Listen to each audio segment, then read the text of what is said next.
On Tech News Today, European regulators are actually serious about censoring all search engines worldwide.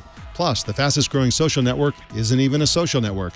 An app developer's just been convicted and sentenced for selling his app. We'll tell you why. And a major tech company is suing a former VP for taking kickbacks. It's all coming up next on Tech News Today. This is Twit. Bandwidth for Tech News Today is provided by CashFly at CACHEFLY.com.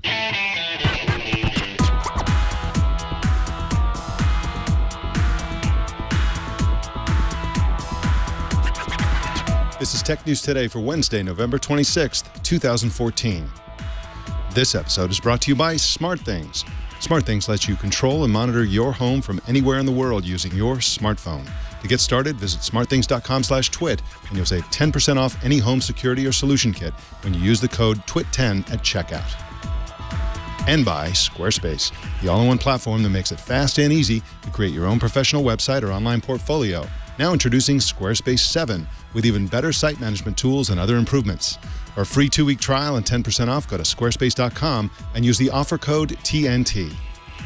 Tech News Today is the show where we talk about the tech news with a journalist who reported. Welcome to the show. I'm Mike Elgan, and good morning, Anthony Nielsen. Morning, Mike. How you doing? I'm doing great, thank you. I'm really excited about today's news. We got incredible news. We also have an incredible co-anchor, Bloomberg View tech columnist Katie Benner. How you doing, Katie? Great. How are you? I'm doing fantastic. Fantastic. So glad you're here right before Thanksgiving. And it's I'm super excited about it because you know what, Katie? I'm going to stuff my face with delicious food. How about you? That's right. And you're making ice cream too, aren't you? I'm making 2 kinds of ice cream, both vanilla. Awesome.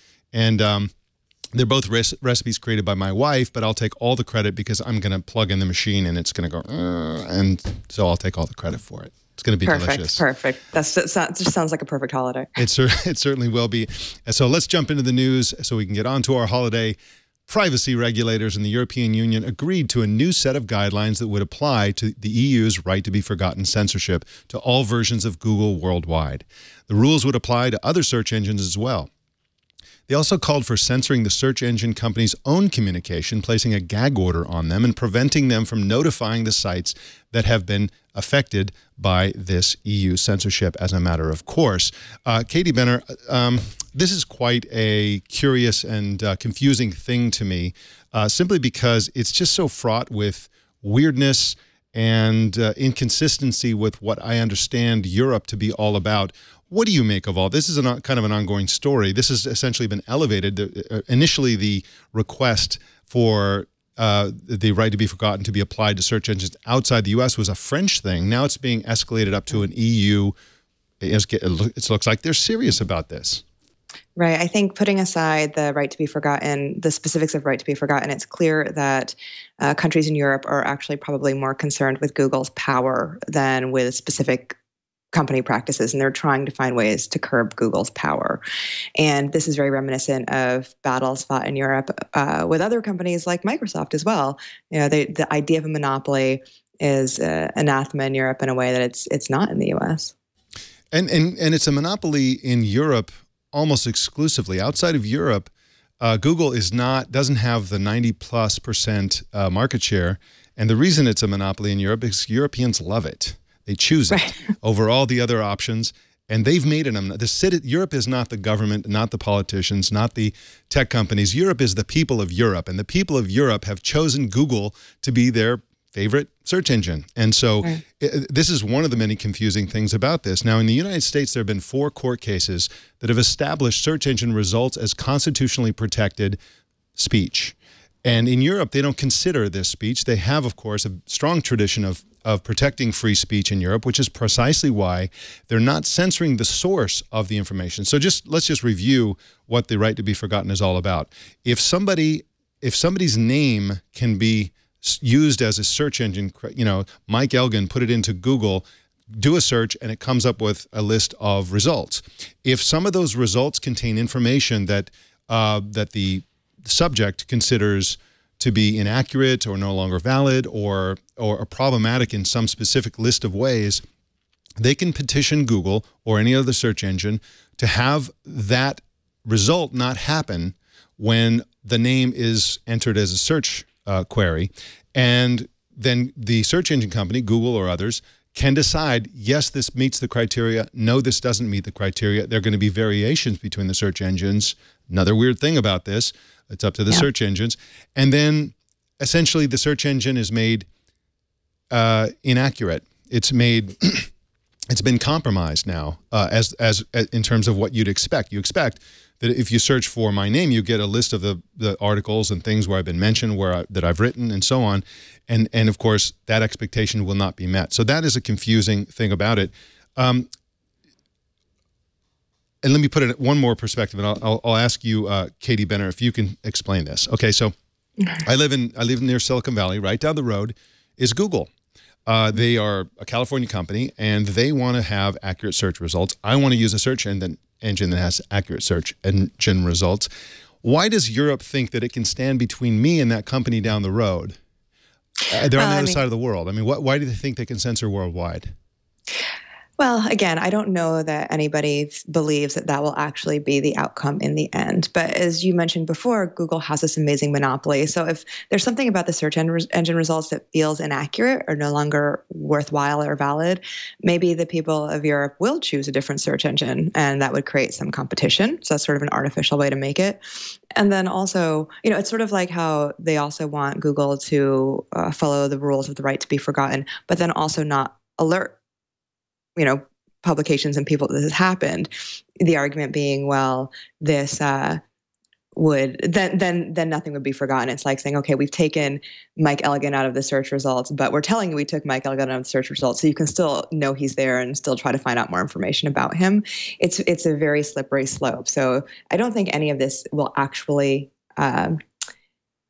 eventuate in laws that are dictated worldwide. I think it's just a volley and an attempt to create competition and to curb Google's influence within Europe. Well, it's very confounding, and we've covered this story before. I've expressed my opinion about this before, and I've gotten some posts on social media and some email from Europeans who say, you need to have somebody on the show who's a strong advocate of the right to be forgotten. And we've searched for those people. We found them and asked them to be on the show. It's later in Europe, so it's harder to get guests on the show. In Europe, it may be 6, 7, 8 o'clock in the evening. And so what I'm going to do is I was unsuccessful again today of getting somebody, a journalist in Europe, to come on the show to represent the pro right to be forgotten position.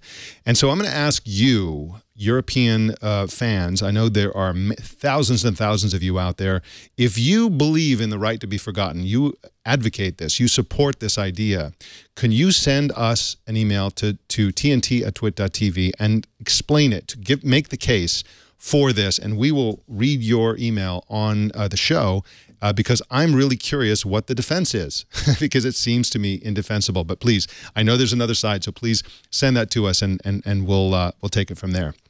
All right, well, next up, we're going to tell you which social networks are winning and which are losing. But first, I want to tell you about SmartThings, which lets you control and monitor your home from anywhere in the world using your smartphone. You can control and automate your lights, your appliances, your smart thermostat. Stay connected to your family by getting notifications when people come and when they go. You can even protect not only your valuable items, but your entire home very inexpensively. With a moisture sensor that comes with some of the kits, you can even get instant alerts to prevent a small leak from causing major flood and costly damage. Let me give you one example of the flexibility of SmartThings. One of the SmartThings sensors, one of my favorites, is called the open-closed sensor. You can basically mount it on anything. It has little screws. It also has like a sticker mount, so it's like really easy to mount very quickly on anything that moves. You can mount it on a door, a window, a jewelry box, a cabinet door, a garage door, a laptop, even the lid to the cookie jar. And when it moves, if anything moves it at all, you get an alert. And the alert is something you describe. So whatever pops up on your phone is what you said you wanted to be notified of when that sensor moves. You can tell SmartThings to trigger an action, an alarm, a light, whatever you choose. It's really that simple. The SmartThings app is free, and it's available for Android, iOS, and Windows Phone. And the really great thing about SmartThings is the possibilities are endless. And if you're a developer, you can also create new ways to use SmartThings and then publish those ways for everyone to use. SmartThings recently announced that in 2015, you'll also be able to control and automate a variety of Samsung appliances, including refrigerators, washers and dryers, air conditioners, and even their robotic vacuum cleaner. So to get started creating your smart home, visit smartthings.com/twit, and you'll save 10% off any home security or solution kit by entering the code TWIT10 at checkout. For fans of Twit, solution kits start at just $170, and home security kits start at, wait for it, $350. That's it for home security. Each kit includes a SmartThings hub with everything you need to turn your home into a smart home in as little as 15 minutes. You'll also get free shipping within the U.S. That's smartthings.com/twit. And remember to use the code TWIT10 at checkout. Well, surprise, the fastest growing social network is now Tumblr.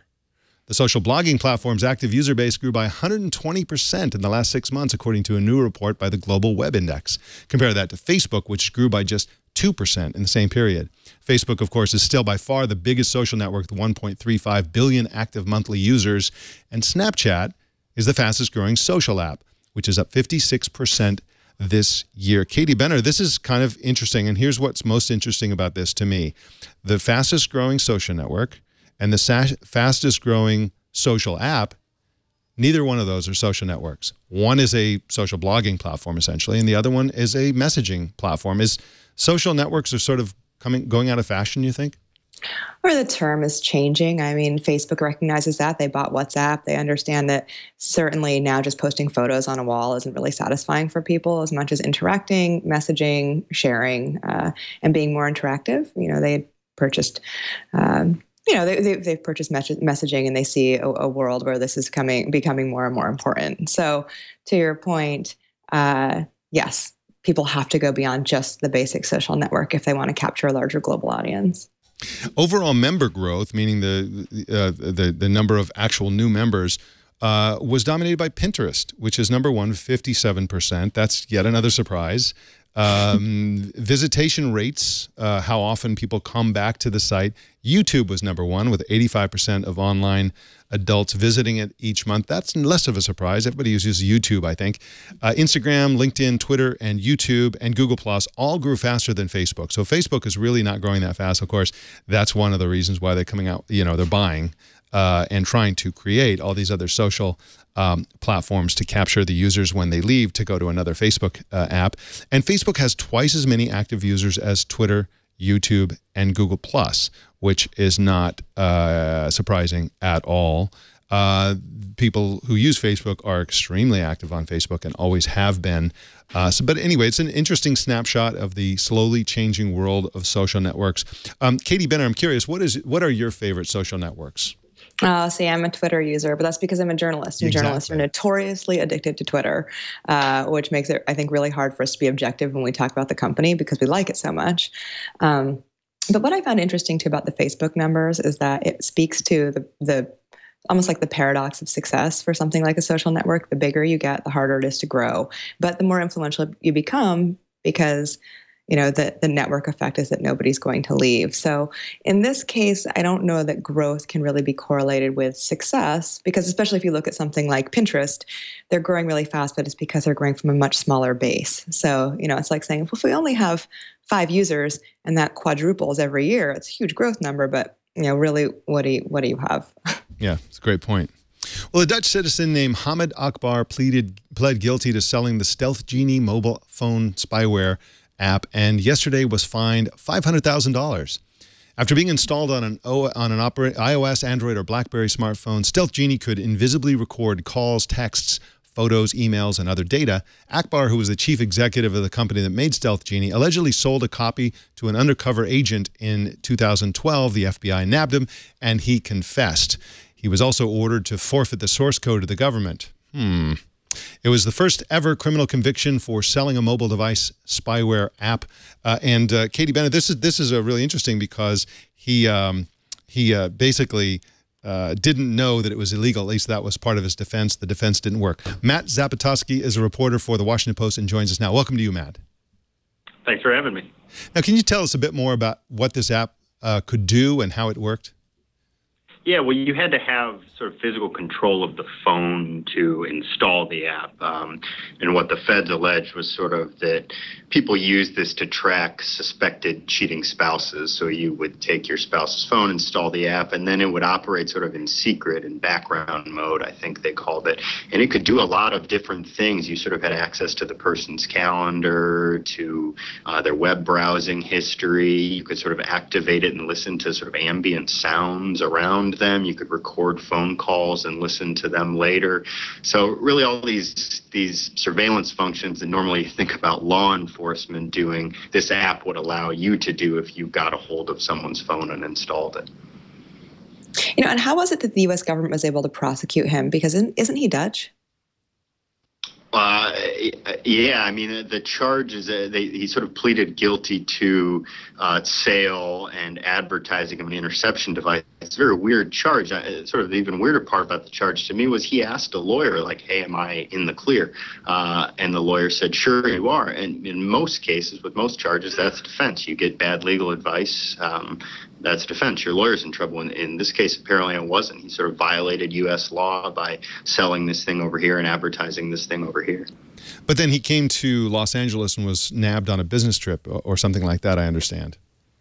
Right, right. And that he had just flown in on a business trip. They had an indictment that was under seal at that time, picked him up. The reason they prosecuted him in the Eastern District of Virginia was sort of one of the companies that hosted his website had servers in Virginia, which is just a technical thing for them to get jurisdiction there. Okay, got it. And now are we going to see more attempted convictions of people who are making these kinds of apps? Because, you know, they're everywhere and very, very popular. Right. They're all over the place. That was sort of news to me when we first started writing about this guy a couple months ago. When he got indicted, you just sort of Google these things, and there's not just these apps, but websites that rank these apps based on their power, their price, based on their customer service. The feds say that they're coming after these people, and they sort of intimated with this case, even though this guy didn't get a stiff prison sentence, he had to pay $500,000, which is quite a bit of money.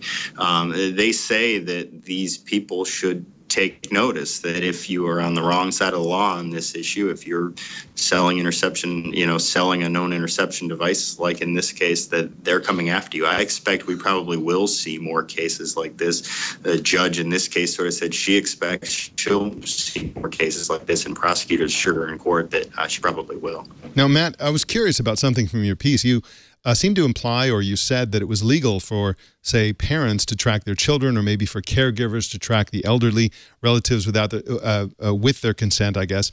Where do they draw the line? So is that really true? Like, if you were to use something like this to monitor your children if they were under the age of 18, that would be legal? Apparently that is legal. In almost every other case, you need the person's consent, though even in that case of the elderly relative, who there might be good sort of social reasons to want to monitor if someone's going to wander away from the house, say, and potentially put themselves in danger. There might be sort of legitimate reasons that you would want to monitor them, but you have to have their consent. So in most cases, it's consent. With children, it's not. This particular case, I think the Fed saw as particularly egregious and one that was worthy of their attention, because initially the app was marketed for this catching of cheating spouses. Domestic violence advocates say that's sort of really dangerous, and they had long encouraged prosecutors to go after people who were making apps, and marketing for that purpose. All right. Well, it sounds like during this interview, somebody's phone was buzzing. My guess it was Hamid Akbar, who had been listening in on this conversation and wanted to interrupt us. So, Hamid, never mind. We're going to move on. You can go ahead and give it a rest. Matt Zapotosky is at the WashingtonPost.com. I'm sorry, WashingtonPost.com. There's no the. WashingtonPost.com, and you can follow him on Twitter at MattZap. Thanks for joining us, Matt. Thanks for having me. And goodbye, Hamid Akbar. Thanks for calling. Netflix is suing Yahoo CIO Mike Kail for taking kickbacks while in his previous job as vice president at Netflix, according to Recode. Kail headed IT operations there until 3 months ago. He was in charge of contracts and invoices for the companies that Netflix bought IT equipment from. Without Netflix knowing at the time, Kail owned a company called Unix Mercenary, which is taking a 12 to 15% commission on invoices being being paid by Netflix. All of this is according to the lawsuit. Katie Benner, this kind of thing is pretty rare, and this is a pretty bold move, don't you think? I mean, he was just basically had this kind of flimsy company that was skimming off percentages off of sales. Yeah, paying his own company to be an advisor on a sale that he brokered. Sure. I guess it's a, I'm surprised he wasn't caught earlier. But I suppose when you're the person in charge of doing the deals and people entrust that to you, they're not going to be scrutinizing you. But it also shows that, you know, in the tech world, it might be rare, but the bigger a tech company gets, the more powerful it gets, the larger and the more bureaucratic, it becomes a company like anyone else. You know, we've seen bribery charges and, you know, criminal charges pop up with unethical behavior at Walmart and Avon and all sorts of other large companies. So Netflix has just officially joined the world of large companies with real problems. Yeah, Unix Mercenary, which is this company that he had, their billing address was his house. So, I mean, there was no company there. It was just, you know, the only thing this company did was cash checks, apparently. And if you do the math and look at the commission rate of 12 to 15%, the amount that he supposedly would have brought in, if you count up all the purchases that Netflix made under his sort of like tenure, is between $450,000 and $560,000. But the suit is only talking about $76,000. I guess those are the most solid, and it's enough to sort of go after this person. But yeah, wow, what a weird story, completely unexpected. And it seems like, you know, for that amount of money, he was. If he really had a great job at Netflix, was it worth risking this for $76,000, for $500,000 over several years? You just sort of have to wonder what else was going on. And I'm sure that Yahoo, where he now works, is also wondering what's going on. So that's going to be an awkward conversation. Sure. Well, Sony may sell next year an e-paper smartwatch that's all screen, according to an exclusive on Bloomberg. The face and the wristband are e-paper displays. Katie, we don't know much about this other than the fact that it sounds really cool, and we don't know what the technology is behind the watch, which type of e-paper, which type of ink displays they're going to use. And what is interesting about this, I think, is that it's from a new division formed by the Sony CEO Kaz Hirai, and it was designed to create innovation and spark innovation, and to use the creativity of employees within Sony to come up with new ideas rather than the same old thing. So this sounds like it could be off to a good start, this whole idea. Yeah, I mean, it's great. Sony's been languishing for years. They really fell behind. I mean, really since the Discman. When is the last time you used a Sony product day to day? So this is their big effort. But at the same time, like you said, we have no idea what it looks like. We have no idea what the functionality will be. So for right now, it's really just a lot of hype, and you know, proceed with caution. Yeah, absolutely. And Sony has something called the Seed Acceleration Program, and employees can pitch ideas. They've received 187 applications during the first round in June, and 80 of those advanced to the next stage. So they've got their own little Silicon Valley thing, and they're acting kind of like a VC. We'll see if that idea works. And again, I think many of us are rooting for Sony because they have been a favorite brand long, long ago for those of us old enough to remember when they were just an awesome company. Well, updates are coming up, but first let's talk about Squarespace 7, which is the brand new Squarespace platform just introduced. They got templates designed for specific professions and different activities and different types of stores. They've even got 6 templates just for wedding websites. So if you know somebody's getting married, you got to get over to Squarespace and have them try some of these amazing templates for building a wedding website. Now, here's something really cool that I discovered this morning. The artist Hannah Rothstein put up this hilarious online exhibit that imagines what the Thanksgiving dinner plates of various artists might be. There's Mondrian's dinner. Okay. There's Renee Marguerite. Is that how you say that? There's Rothko.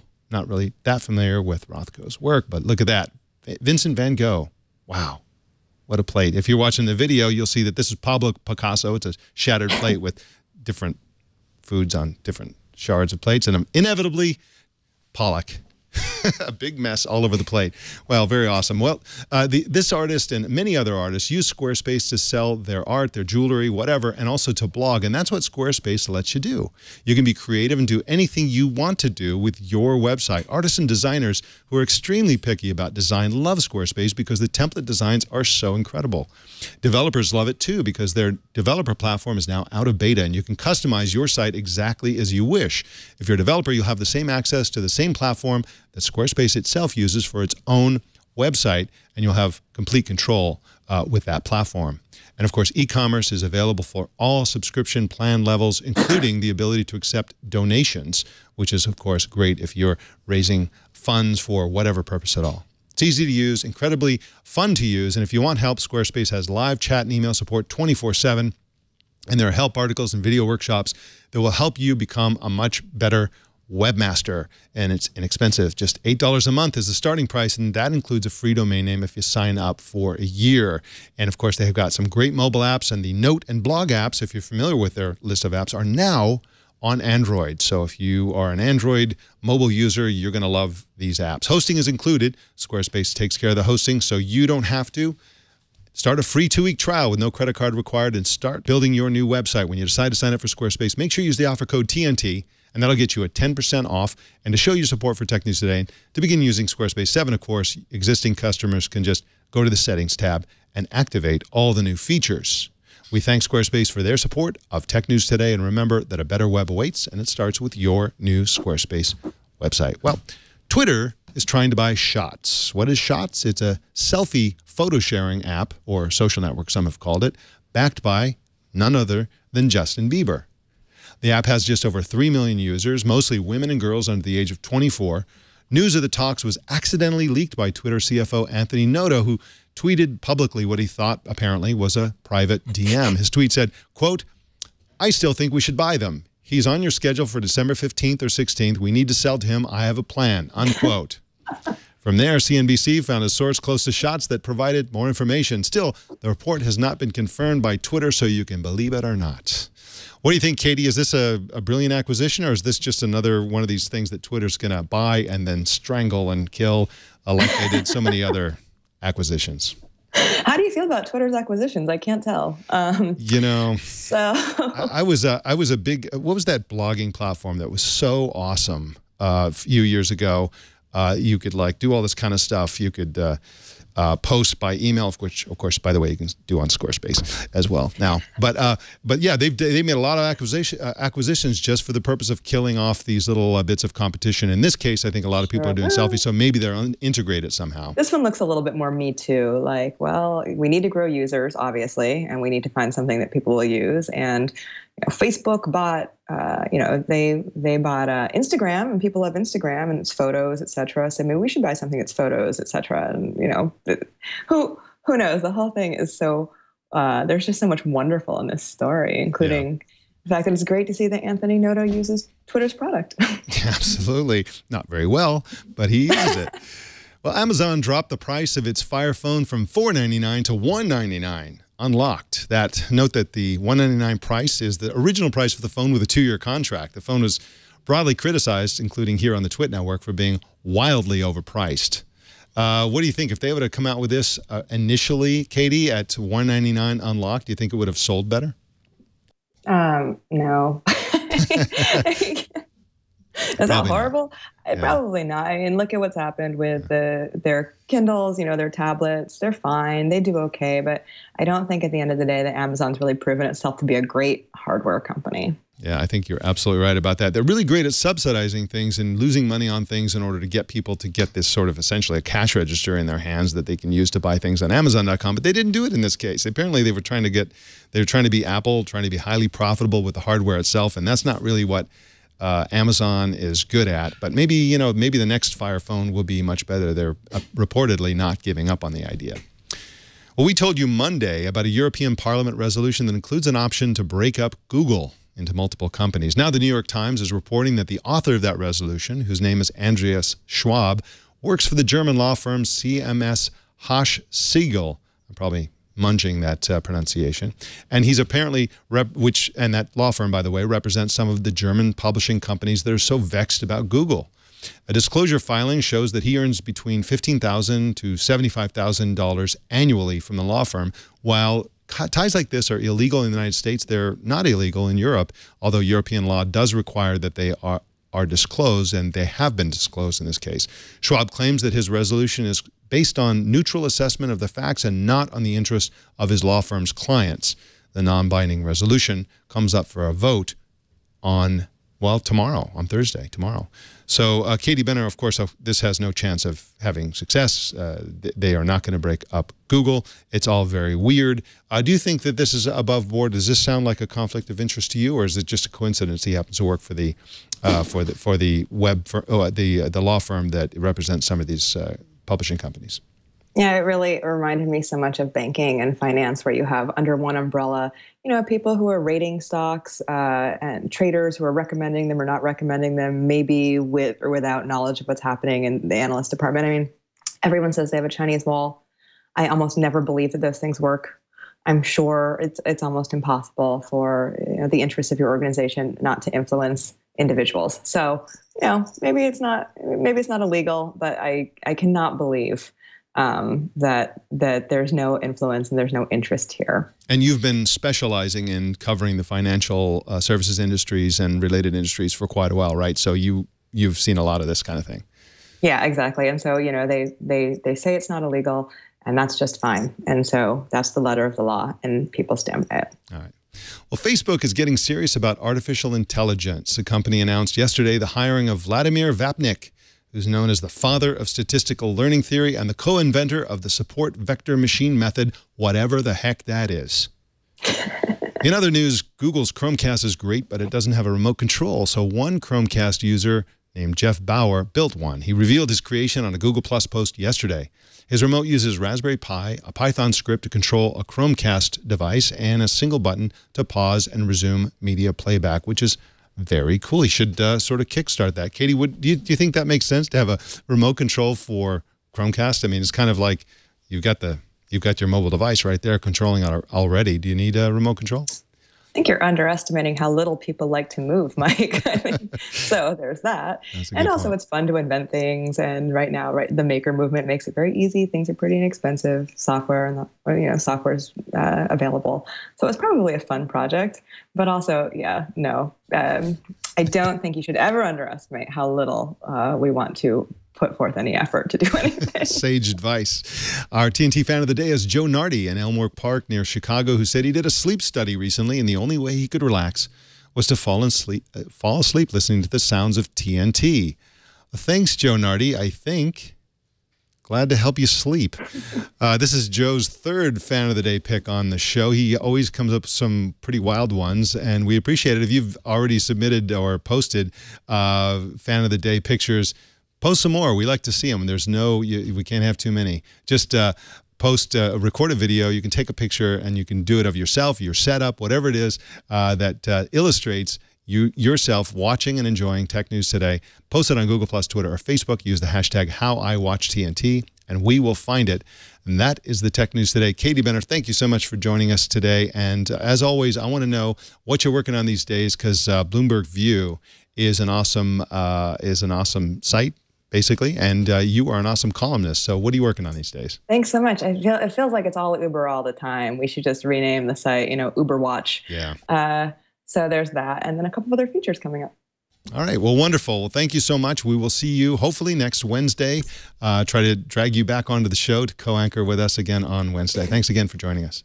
Happy Thanksgiving. Thanks so much. Same to you. Bye-bye. You can subscribe to Tech News Today on YouTube, Feedly, RSS. There's so many ways to subscribe. Just go to twit.tv/TNT. There's little drop-down menus. You can choose your favorite way to subscribe. There's really a lot of options. Audio, video, whatever you want. You can follow us on Twitter at Tech News Today TV, and please send us your thoughts and opinions to TNT@twit.tv. That's email. You can call us at 260-TNT Show, and don't miss our evening newscast, Tech News Tonight, at 4 p.m. Pacific tonight and every weeknight right here on the Twit Network. My name's Mike Elgan. Thanks for tuning in. Now, tomorrow is Thanksgiving here in the United States, so Twit is closed tomorrow and Friday. If you're in the U.S., have a great holiday, and we'll see you all right here on Monday.